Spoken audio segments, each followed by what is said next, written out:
진보미학입니다. 김건희 씨의 주가 조작 사건으로 대한민국이 들썩들썩합니다. 이전의 조국 전 장관 부인 정경심 교수와의 형평성 문제가 아주 강하게 대두되고 있어서 향후 김건희 씨의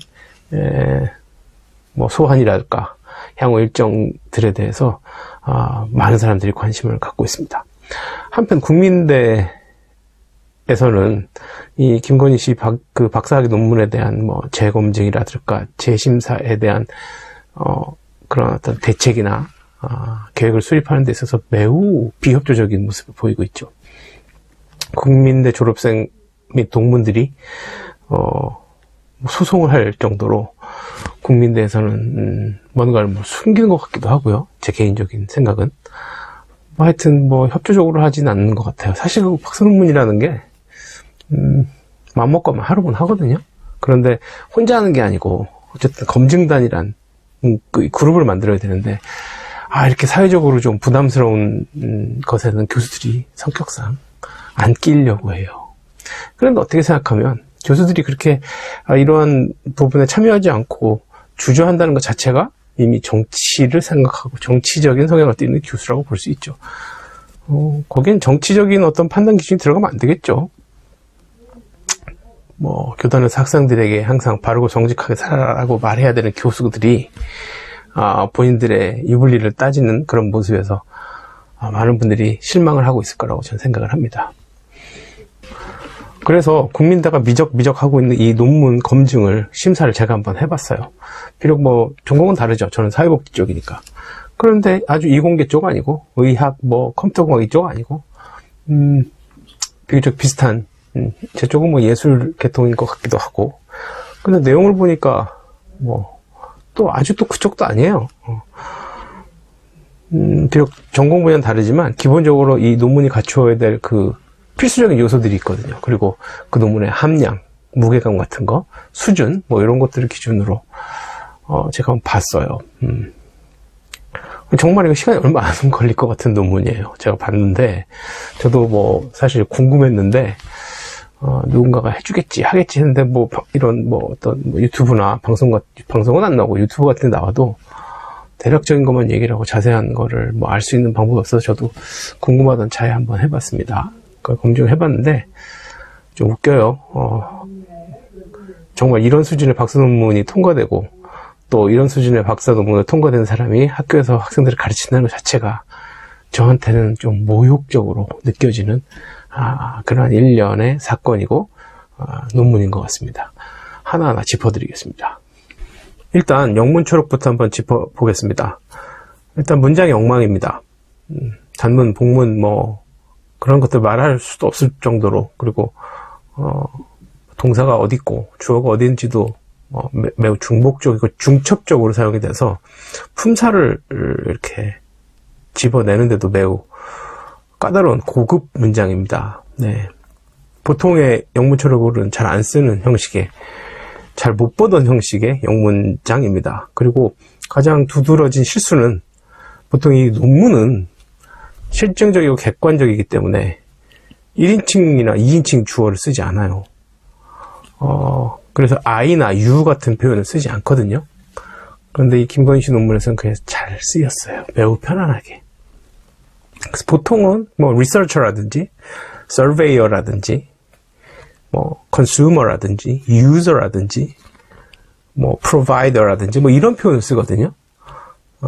불행히도 김건희 씨 논문의 영문 초록에서는 그런 것들을 발견하지 못했습니다. 두 번째로는 논문의 제목과 주제, 이게 좀 맞물려 있기 때문에 한꺼번에 말씀드릴게요. 이 논문의 제목이 뭐냐면 온라인 운세 콘텐츠의 이용자들의 이용 만족과 불만족에 따른 회원 유지와 탈퇴에 따른 연구예요. 결국은 이게 온라인 운세 서비스를 사용해보고 만족하냐 불만족하느냐에 따라서 그 멤버십을 계속 갖고 가느냐 아니면 탈퇴하느냐에 대한 연구예요. 근데 그게 무슨 연구가 됩니까?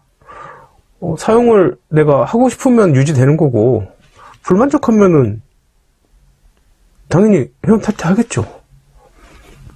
그러니까 이 제목만 놓고 보면 이건 석사학위 정도의, 이건 석사학위 논문도 이렇게 제목 뽑진 않아요.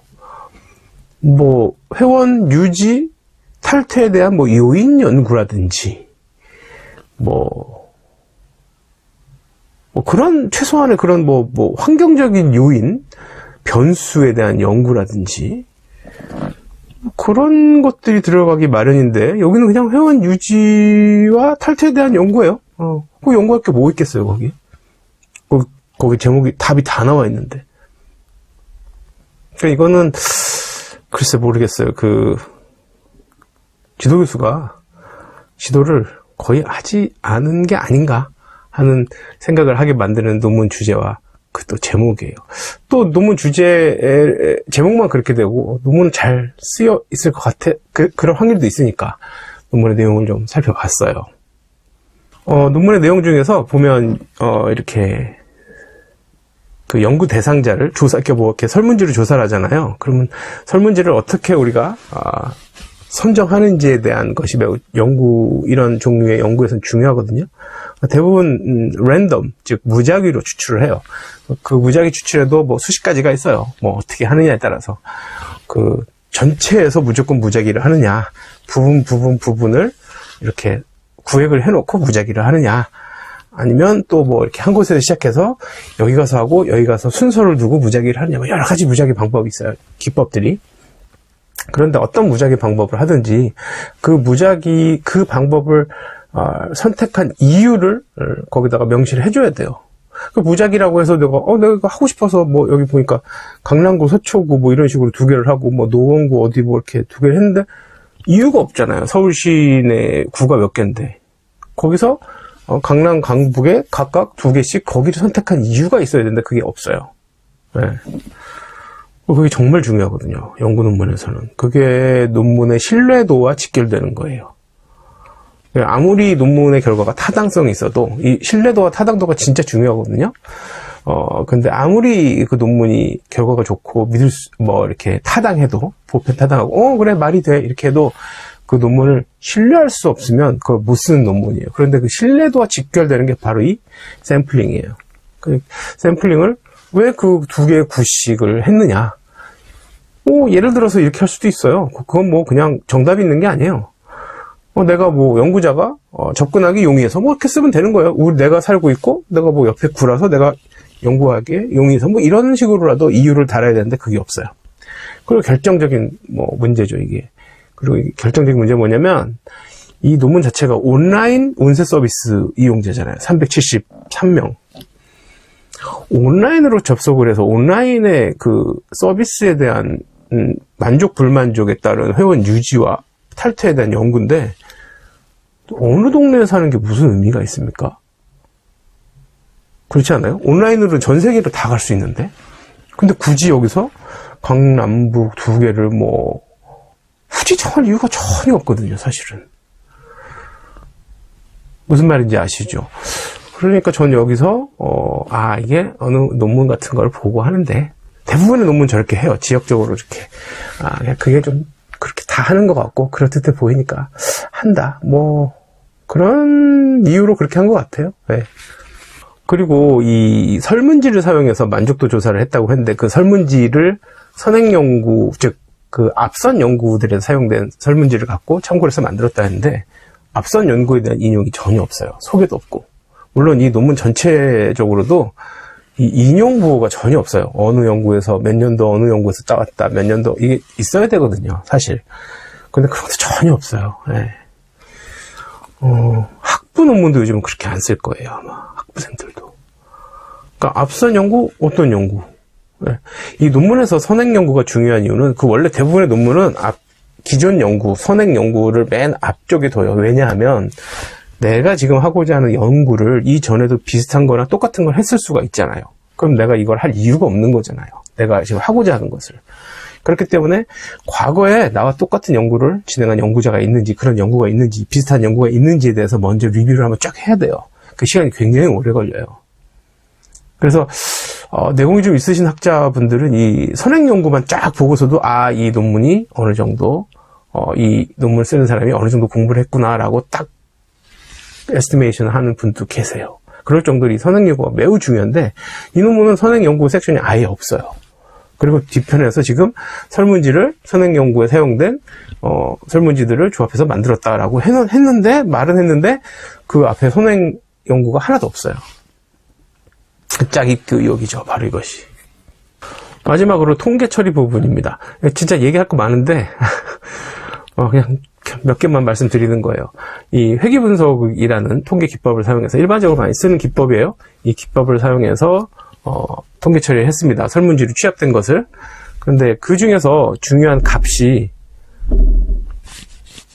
R2라고 하는 값이 매우 중요합니다. R2. 그런데 이 R2로 되어 있지 않고요. 사실은 이게 회귀분석에서 나오는 R 스퀘어라고 돼요. 스퀘어. 그러니까 제곱이라는 말이죠. 제곱. 그러니까 몇의 제곱, 2의 제곱은 4, 2의 세제곱은 8, 이런 식으로 우리 제곱, 세제곱의 개념 알잖아요. 그 제곱이 영어로 스퀘어예요. 스퀘어. 그런데 이 R 스퀘어를 말하면서 R의 스퀘어를 여기다 조그맣게 써야 되는데 그냥 R2로 쓴 거예요. 그러니까 이거는 엄청난 실수죠. 이건 완전히 다른 개념이 돼버리는 거지. 그러니까 이걸 보고 이 개념에 대해서 이분이 논문의 이 저자가 김건희 씨가 이 개념조차도 모르고 썼구나라는 것을 누구나 알 수 있는 큰 실수였습니다. 제가 리뷰해본 결과 이 논문은 사실 학부생에서 석사 수준 중간쯤의 수준의 논문으로 저는 평가를 할 수 있을 것 같아요. 어떤 연유로 국민대 저명한 교수님들께서 이 논문에 대해서 통과를 해주고 박사학위를 부여했는지 모르겠어요. 그러나 제가 봐서는 분명히 이건 국민대라는 명성에 걸맞지 않는 수준의 논문이라고 판단됩니다. 그러니까 하루속히 교수님들께서 이 김건희 씨 논문에 얽혀 있는 이런 여러 의혹들을 교수적인 양심을 걸고 좀 밝혀주셨으면 좋겠어요. 이재명에서 만납시다.